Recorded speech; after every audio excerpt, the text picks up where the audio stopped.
we are back again about to hear the last conference of the day. But before starting, I want to remind all the audience that you can participate in the question and answer section at the end of the conference. Now, let me introduce Ms. Alba Sofía Gutiérrez, presenting the conference, Team Leaders Empowering Youth Through Science Communication. Alba Sofía Gutiérrez Ramirez is a chemist turned science communicator with a master's degree on the latter. She is currently in charge of the Science Communication Office at the Neurobiology Institute of the National Autonomous University of Mexico. Her science communication work combines outreach, research, and communication training. She collaborates on several research projects regarding science communication, social action, and social justice, particularly with vulnerable communities in Mexico.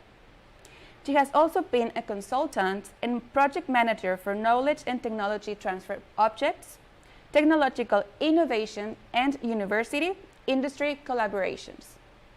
She is a member of the PCST network and the Mexican Society for Science and Technology Popularization.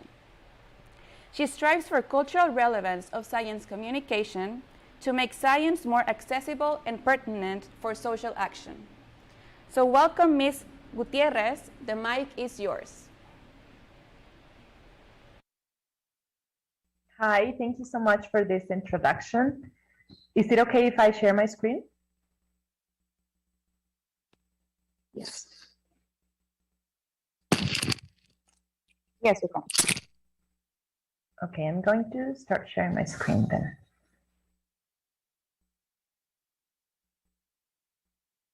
Okay, so first of all, thank you so much again for having me here. It's really a privilege and I'm delighted to be here.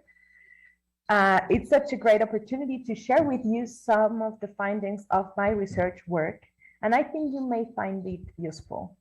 In this talk, I want to address the team leaders and the supervisors to talk about the importance and scope of your role. That's why I titled this particular talk, Team Leaders Empowering Youth Through Science Communication.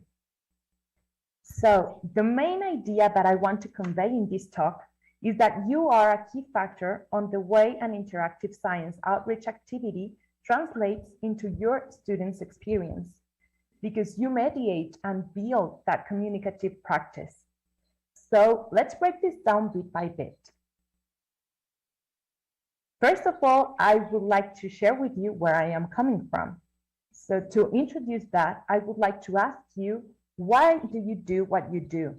Why are you involved and invested in this kind of science education and outreach programs? I would very much enjoy if you could actually let me see your faces, feel like we're all here together right now. So if anyone is comfortable opening up their cameras, I would be very glad with that. It's just an invitation, so no one is obligated to do so.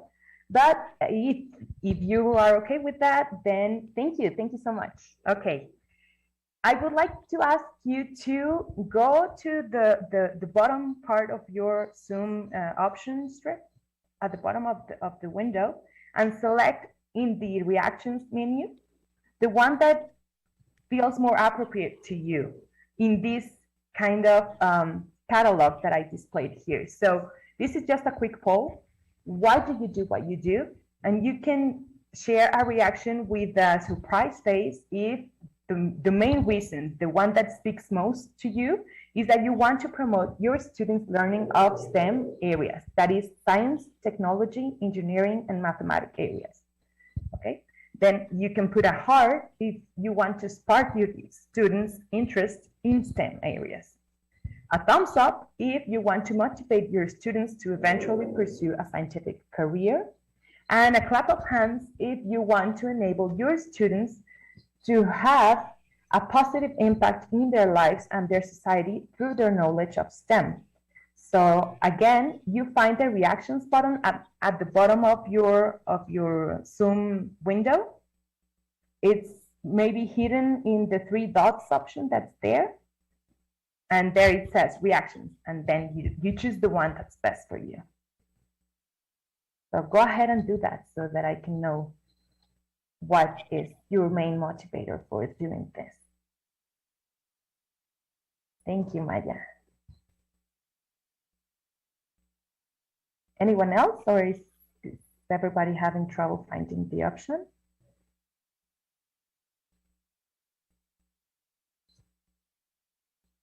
Okay, let's maybe go forward, because actually, Maya, I agree completely with you. I, myself, personally lean towards the last one too. I live and work in Mexico, and one of the things that have concerned me for a long time is asking what could be an achievable relevant goal for science communication efforts in a society that has very pressing social problems. One thing I think that we may have in common as part of Global South nations is that our societies face issues like poverty, inequality, and violence. So what could be science communication's role in this context? And what would be a goal such as the last one that could be achievable? So I went ahead and did a master's degree thesis with this kind of questions in mind.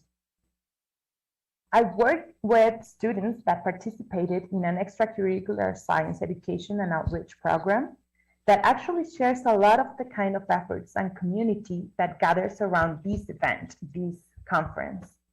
It was called Desarrollo de Talentos Académicos, which would roughly translate as academic talents development. And it incorporated lots of different things. They would work as a kind of science club where science enthusiastic young people would gather on semi-daily basis to carry on projects with the care and presence of a program teacher. There would also be different academic activities such as field trips, science fairs, talks, forums, science internships, Olympiads, amongst lots of others. I'm not going to go into the details of the program, but we can address any specifics you may be interested in during the Q&A session. But what I want you to keep in mind is that this was a science education and outreach program. It was instated within the main public high school institution of the state, and it tended to kids in marginalized and vulnerable areas. So I contacted 5 of these students to talk with them long and hard about their participation in the program and what it meant for them and for their lives.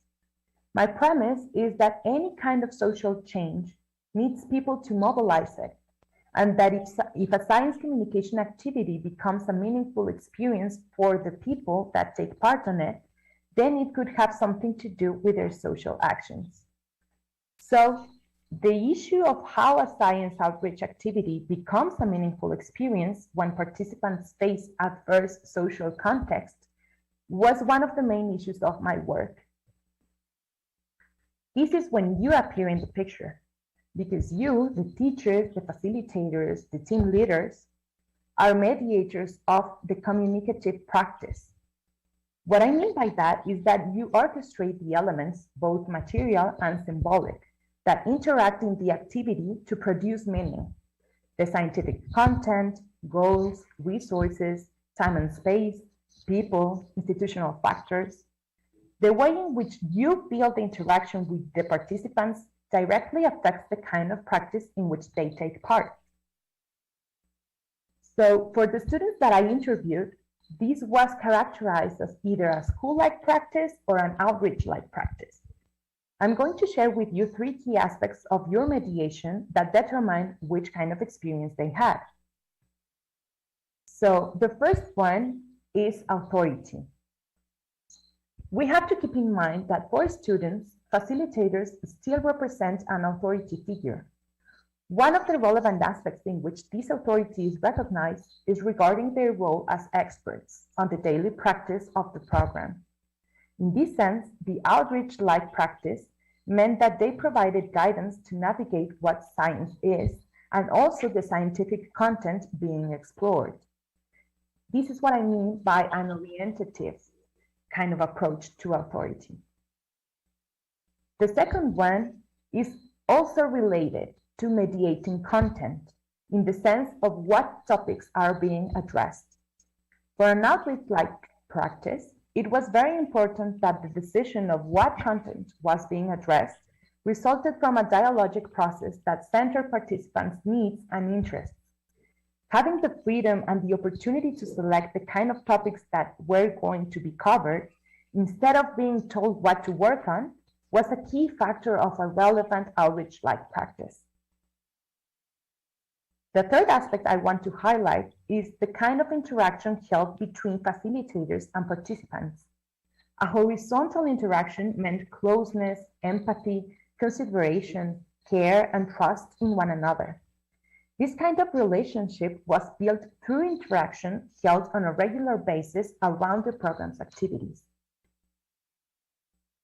As you can see, in this context, school-like refers to a traditional paradigm of education, very rigid, instructive, and not that appealing for modern students. On the other hand, an outreach-like activity is more enjoyable, stimulating, and meaningful. In that sense, these are opposite types of practices, and the mediating role of the facilitator, your role, is crucial on determining which one the student may have. With this, let's emphasize one of the key points that I'd like you to take away from this talk, which is the best communication is relational, not transactional. Communicative interaction is the place where meaning is created and shared. So let's quickly move to what kind of meaning was produced through this kind of interaction when being contextualized by an adverse social environment. I found that getting to know and to understand are a result of the interactions with facilitators and experts, specifically the kind of interactions that we were talking about, which are face-to-face, frequent, horizontal, open, enjoyable. When that happens with people that are deemed different and distant from one's world, such as a scientist or an expert, for example, a re-signifying process happens, attributing a new meaning. An example of this is humanizing science. When the strange and the inaccessible are met in a science outreach context, as opposed to a scholar context, horizontal and daily interaction render it accessible. Also, being part of these activities becomes meaningful since it enables access to other experiences and ways of interaction that frequently aren't possible in their own context. For example, the possibility of having a hands-on experience with new elements of information or people or places that aren't found in previous scenarios. This conference is a perfect example of that kind of access. Thirdly, emotion is a powerful anchor. Audiences of science outreach activities are voluntary. That requires the activity to be likable and enjoyable. Centering the participants' interests, preferences, and conditions is crucial for that. I found that emotions like joy could come from different places. One is the sense of achievement that comes from conquering something complex or difficult. If science is seen as unfamiliar and complex, but it is intertwined with awe and curiosity, and on top of that, it's recognized as being accessible, it becomes a challenge. Therefore, successfully overcoming hardship gives a sense of achievement. You are an important part of this process. As we've been saying, to recognize something hard as being accessible is closely related to being cared for and accompanied by the program facilitators through their closeness, availability, and expertise. When recalling the experience and talking about its meaning, I found that students do reference information, scientific concepts, and terminology, but it is not the main element for them. Content isn't the star of the show. They show an important familiarity with some subject areas through their use of metaphors and scientific notions, but information details are fuzzy and vague in their memory, and it is not the cornerstone of what made it meaningful. So, up to this point, we have talked about the importance and scope of your role in the communicative practice of science outreach, and about some of the ways in which this becomes meaningful and renders an experience for your students. On this final part, I would like to share with you some findings regarding how the experience connects with your students as social actors. So the possibilities after a meaningful experience. First, for actors to act towards an issue, it's important for them to have a sense of self-capability and competence.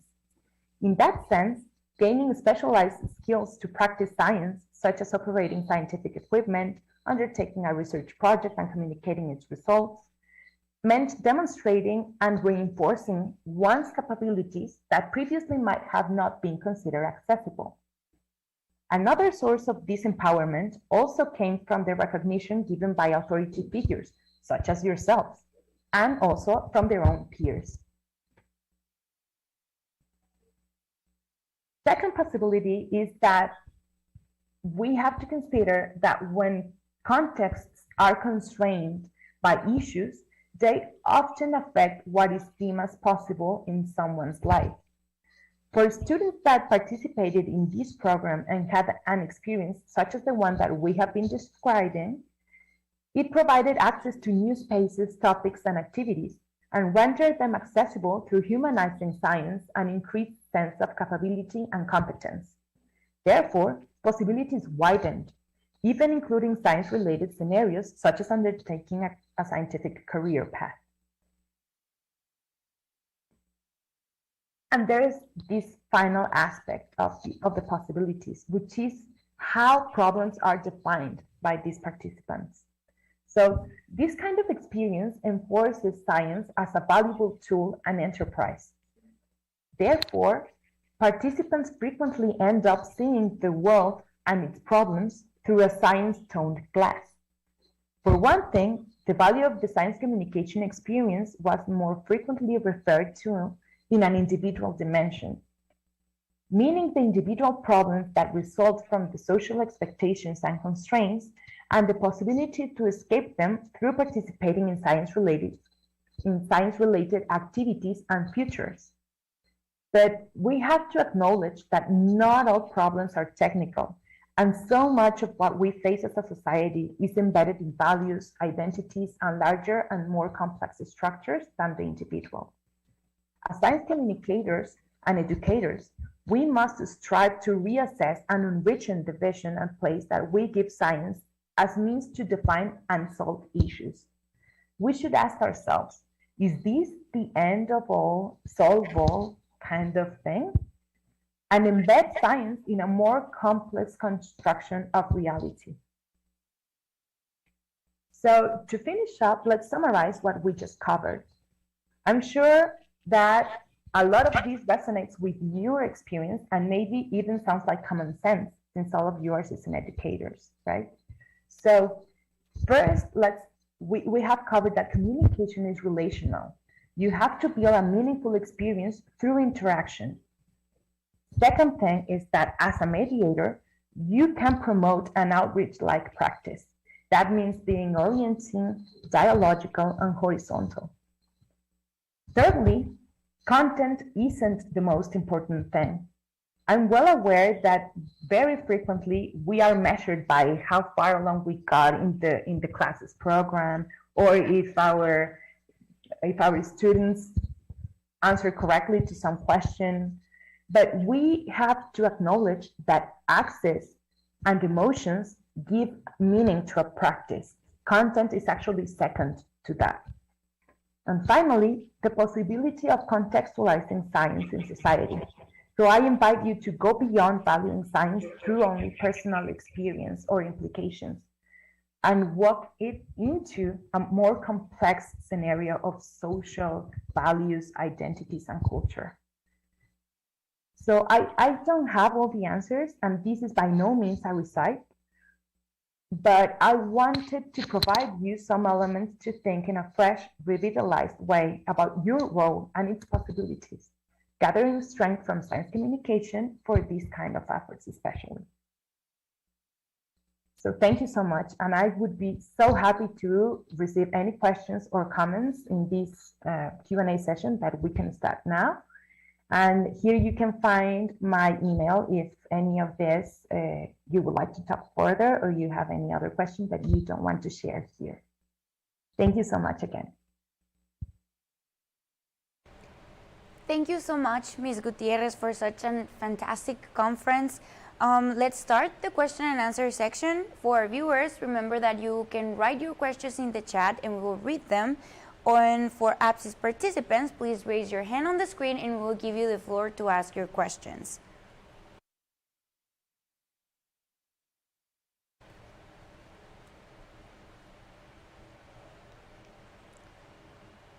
I think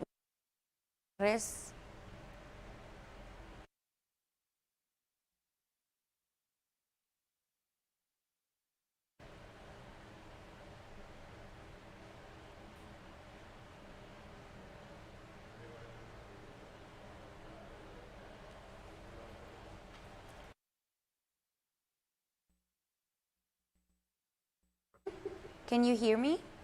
We have our first question from the Zoom chat from Julius Victorius. Are there useful techniques to persuade science deniers, an example, anti-vaxxers, to start believing in science? Okay, so debunking bad science or misinformation, it's a very wide area of research and of practice in science communication. And there are a lot of fantastic resources for this kind of enterprise. If you're interested, I would recommend that you could check one of the recent handbooks on talking about COVID vaccines, for example. And I could share it with you if you leave me your email here, because I don't have it at hand. But one of the things that I would like to say about this, well, actually, is two things. So the first thing is that we don't want people to believe in science, because science isn't a belief system. You want people to understand science and to be compelled by it, right? Because science is actually a formulated, logical, systematic form of knowledge, right? So you don't want people to believe you just because you say science says so, right? So I invite you to also convey not only the contents, but also the hows, the processes, the methods of science, right? That's one thing that I wanted to say regarding the specific question. And the other thing is that I just shared with you one of the most important things that I believe about science communication, and is that communication is relational, not transactional. What I mean by that is that you have to take care of the person and the process of communicating with that person. And that means also listening.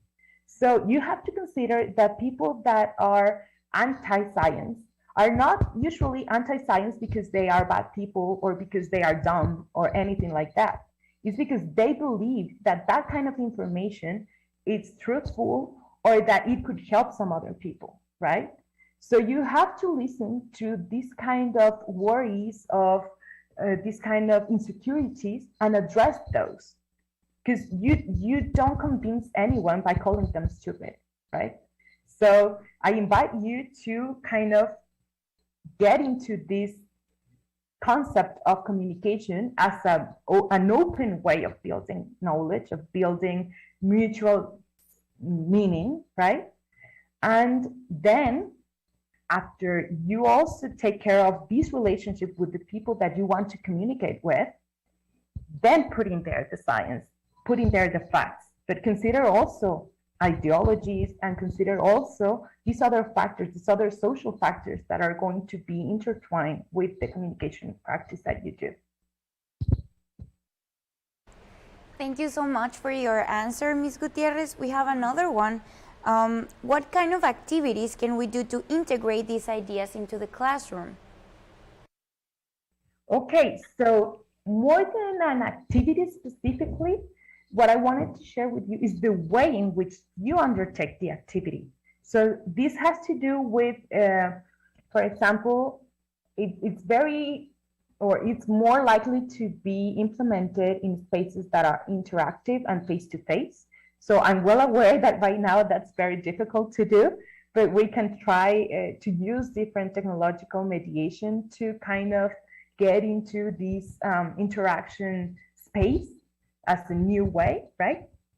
But considering interaction as the main focus of this kind of practice, what I invite you to do is to engage in that interaction in this horizontal dialogic way. So that means listening up, that means taking care of your students as humans and as people, right? That means being interested in the accuracy of the content, in the science of that content, because that's still very important, but never putting it over the audience or the people that it's in there talking with you, right? Because those are the ones that you want to communicate with. So, for example, in this program that I talked to you about, there were a number of practices that I think that really really engaged this kind of ideas. And for example, what I meant when I said that this was kind of like an extracurricular science club, it meant that people would gather after school, so not in school hours, and they would do so frequently. And the same group of people would interchange different ideas. And the teacher wouldn't go about it by saying, okay, so we're going to do this today, and we're going to cover these topics, and you're going to answer these questions. No. So this was a forum where what the teacher would do is ask the students, what do you want to do? What do you want to know about? What have you read that's interesting? What kind of questions do you have? And then let's approach those questions, let's approach those interests in a scientific manner. And I'm here to coach you through that if you find anything that you stumble on, or if you're insecure. So that's one example. But the students being at the center and being able to produce the practice together with the rest of the authority figures, such as the scientists, the experts, or the teachers, that's what made the practice meaningful for them. You're absolutely right, Ms. Gutierrez. It's all about making it meaningful for the students. Everyone, we still have time for more questions or comments in the chat. Feel free to raise your hand and we'll give you the floor to ask your question or your comments. We know that it's a little bit late in other places of the world, but we're here. We have to make the most of this time with Ms. Gutierrez. All right, we have another question in the Zoom chat. Thank you. From CYS. How to make the content is not the most important thing goes together with the academic evaluation at school, which is very content orientated. Very good question. Thank you. Because that's one of the sources of this kind of friction between what's best to do and we have to do, right? So, for example, on the program that I've been talking about, one of the key things was that this wasn't school, right? So it was instated within the education system, but it wasn't kind of like a subject or like they didn't grade it. It was an extracurricular activity. So that was one of the ways in which they kind of like went around this whole problem of being evaluated through that, right? That's one thing. The other thing is that these professors were kind of like allotted a few hours of their time in the week to do that. So this was part of their job, but it wasn't kind of like the whole thing they did, but it wasn't invisible, right?